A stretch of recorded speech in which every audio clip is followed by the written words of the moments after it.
光のマグナ編成でよく使う武器を教えて。手馬剣とクレド銃を複数本使うのが基本で、短期で確定クリティカルにしたいなら炎の柱3本欲しいね。長期の扇軸やるならクレド槍は1本欲しくて、ホルスの刀を防御覚醒で2本使いたいな。極星機はあるなら絶対編成したいね。マグナ編成だけどあるなら入れたいリミ武器はある。短期は薬状武器のハルモニアを入れたいね。同じく短期の通常軸なら4突のマサラ刀も編成に入るね。終末武器は渾身派？短期以外は渾身でいいと思うよ。ハロウィン無限持ってて短期通常軸やるなら誘惑だね。というわけで、こんにちは、小太郎です。当位のゲーム部屋は当位さんがプレイ済みのゲームを僕と一緒にネタバレマシマシで遊んでいくチャンネルです。今回の動画はグランブルーファンタジーです。マグナ3の登場と古戦場に150フェルの登場で数年前と環境が変わってるから、今マグナ編成を組むならこんな感じっていうベースになる編成と組み方を確認する動画だよ。それでは本編スタート。チャンネル登録1500人ありがとう。先に絶対使う武器だけど、手馬剣とクレド銃と極星機は光マグナやるなら必須だね。手馬剣は特に HP を盛りたい時に複数本入れたいよね。他に入れる武器を持ってないほど必要本数が増えるね。クレド銃はマグナブースト武器だけど何本あればいいんだろうね。片面マグナでカボを 280% 以上にしたいなら総空の鎖込みで5本、さらに弓サンダル本入れると4本だね。カゴに 180% はスキルエンハンスを発動させたい時だね。例えばレバンス武器のコンコルディアルビルドとかバサラ刀のゴールデンアトススキルとかの発動条件になってるね。短期戦なら使う可能性はありそうだね。もちろんクレド銃を5本積むだけでかなり火力上がるから、とにかく無料武器だけで火力を上げるならたくさん欲しいね。そして極星機は剣は無難なのかな。メイン装備するなら杖と弓があってもいいし、格闘得意を編成するなら拳があってもいいよね。極星機は基礎火力を盛りたいなら武器に合わせて、キャラの最大火力を上げたいなら得意武器に合わせるって感じだね。マグナ編成は EX 後陣をマグナブースト武器で盛るから、昔より EX 後陣目的で武器に合わせなくていい気もするね。次に短期戦で採用しがちな武器だね。炎の柱は昔より必要本数が減って、ブレンドが超越250のシュバリエで片面マグナなら炎の柱3本と追加のカゴ 60% でクリティカル 99% になるね。つまりクレド銃3本と総空のくさびで確定クリティカルだね。そして殲滅戦の武器の攻撃覚醒はよだめ上昇3万がついてるから、マグナならメイン装備用に使いたいね。ハルシエシスはホルスの弓だね。これもよだめ3万が目的で入れるやつだね。通常後陣がつくから攻撃覚醒でハルモニアの代用として入るね。クレド剣は TA 率を盛れる武器だから、メハンニャビを使わずに確定 TA を目指すなら入れる武器になるよね。確定 TA キャラ使うかネハン使えば解決するから採用優先度は低くなりやすいね。そしてコンコルディアはレバンス武器だね。1本で複数の別枠後陣を持てる武器だから、入れるならリビルドして攻撃覚醒20で使いたいけど、レバンス武器用意できる人は自分で考えてもらった方がいいね。だからこれ以降では登場しないよ。そしてマグナ編成だからって理由でリミ武器を絶対に入れないのは偏屈すぎるから、ハルモニアを持ってるなら短期で最大2本入れたいよね。これは無凸でいいんじゃないかって話をこの前の動画でしたところだね。よだめ3万をありがたがって入れるくらいだからね。あとバサラ刀は4突でカゴに 180% にできるなら短期通常軸で入る武器だね。利用シーンとリソースの要求量が釣り合ってない気がするから、マグナの人は無理に用意する武器じゃないよね。個人的には紙石編成のトッピング武器だと思う。光のマグナと紙石はエフェスが大きな差になってて、紙石のブースト武器でクリティカル率アップとクリティカル時のよだめアップがまとまってるんだけど、この武器2本とアークを2本入れると片面でも確定クリティカルになって、マグナより武器枠に余裕があるからバサラ刀も入りやすいんだよね。武器スキル的にバサラ刀はマグナ編成に入れることはできても、武器枠が足りなくて編成に入らないって感じだね。だからマグナでも紙石でも平等に1枠で5万のよだめ上昇を持ってる薬状武器はマグナ編成でも効率のいいリミ武器だと言えるね。次に長期戦用の武器は扇軸で使う前提って感じだよね。古戦場の長期戦は200か250フェルのことだから、必然と扇軸の武器になるね。マスホルスの刀は防御覚醒で最大2本ってあるね。扇よだめ40万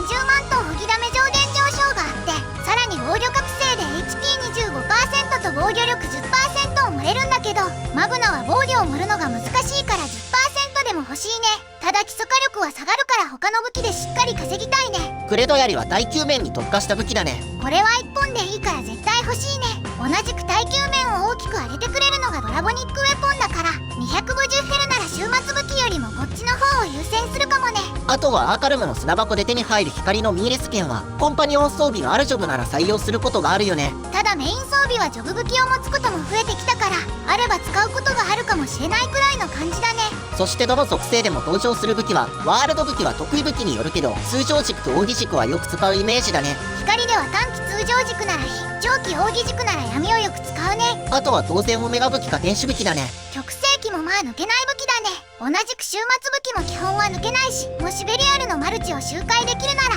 光の短期だと第3スキルを誘惑にすることが多いから、付け替えができるようにしておくといいね。誘惑のチェーンはハロウィング弦を持ってる場合に採用するから、持ってない人は巨佐のチェーンになるね。あと奥義軸やる予定の人は剣豪の英雄武器を作った方がいいね。これがないと毎ターンフルチェーンの編成が作れなかったりするからね。それじゃあお待ちかねの編成例だけど、短期は一旦クレド銃を持ってるだけ入れて他の必須武器を入れる感じね。クレド銃は本数減らしてもいいのかな。よだめ上昇とか確定クリティカルのために他の武器にするならいいね。例えば炎の柱3門と入れ替えるとかでもいいし、ハルシエシス入れてもいいし、コンコルディア持ってる人はここに入れたらいいよね。ハルモニアもここに入れるってことだね。自分が持ってる武器で一番通常攻撃の火力を飲ませる武器に入れ替えればいいね。ベルゼバブを持ってない人はどう考えたらいい？その場合はフレンド超越ルシになると思うけど、武器は基本的に同じでいいね。ただし数ターンかかるくらい火力が足りてないなら短期編成ではないから、その時は別の編成を試してほしい。例えば中期戦を意識した耐久面を高くした編成だね。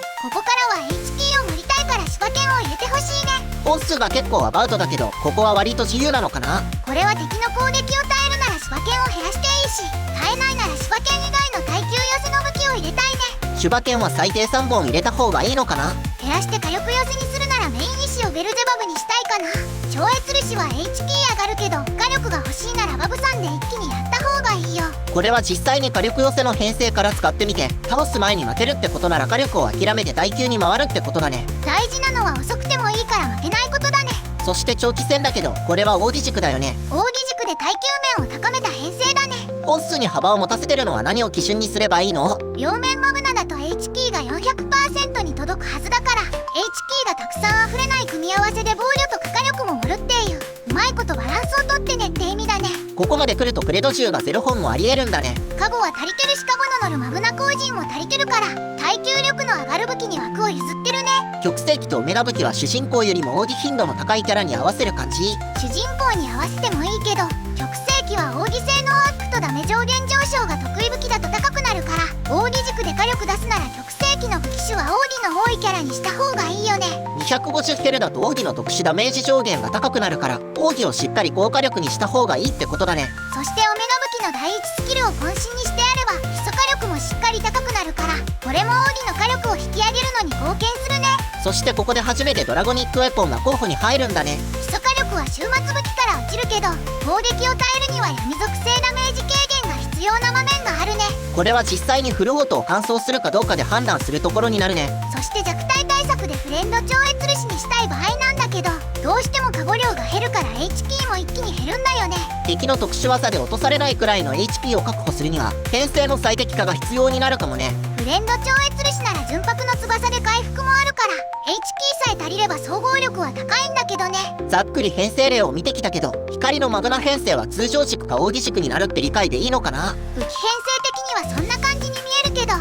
光にはアビダメが強いキャラも多いから、多段ヒットならハルモニアを編成に入れるだけで火力が一気に上がると思うよ。あとメイン装備の武器になるけど、新滅戦の拳はゴリゴリのアビダメ用の武器だから、クリスマスイルノートの火力を伸ばすなら文句で装備するといいかもね。略上武器があればアビダメも強化できるから、マグナ編成こそウダメ5万上昇の恩恵が大きいって感じだね。ちなみにここまでは台に上がらなかったけど、右方の解放武器移行の激鱗はマグナ編成に入らないの？これやったことないんだけど、 HP が盛りやすい両面マグナだったら入れてもいいかも。マグナで盛りにくい防御を稼げるのは事実だし、特殊ダメ上限も上がるから、持ってたら入れてみてもいいかなって感じ。今から天井取得とかするほどの優先度はないから、本当に偶然1本持ってる人だけ試してみてって感じでよろしく。というわけで光マグナの武器編成動画でした。高評価忘れずに押していってね。コメントはコミュニティ投稿の方によろしく。今回の動画はここまで。次回へ続く。